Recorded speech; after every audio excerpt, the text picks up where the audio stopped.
Это ацтекское золото. Одна из 663 пляшек, что индейцы отнесли Кортесу как выкуп.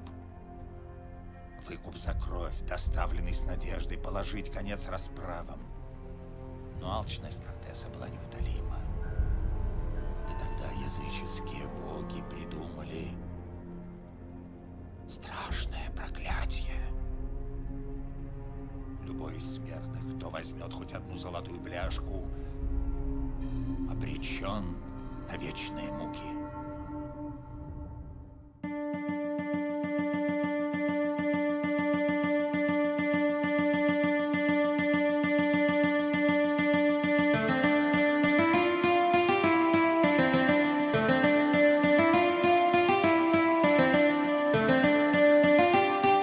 Джек Воробей, не так ли?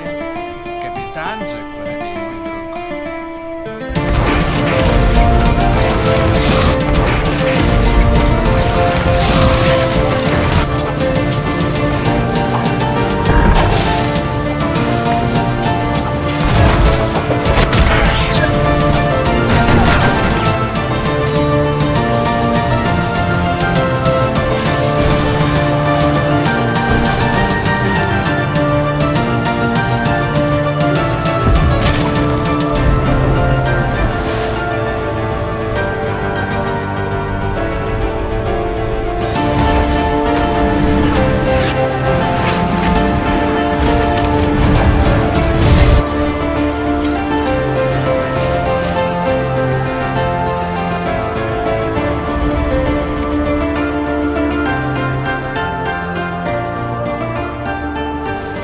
Добро пожаловать на Карибы.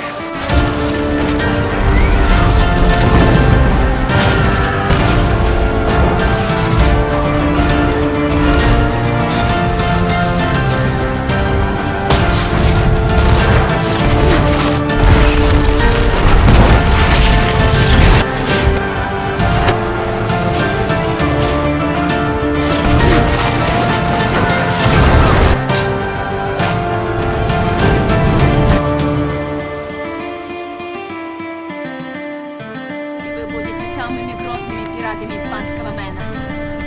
Не только испанского мэна, Цыпа.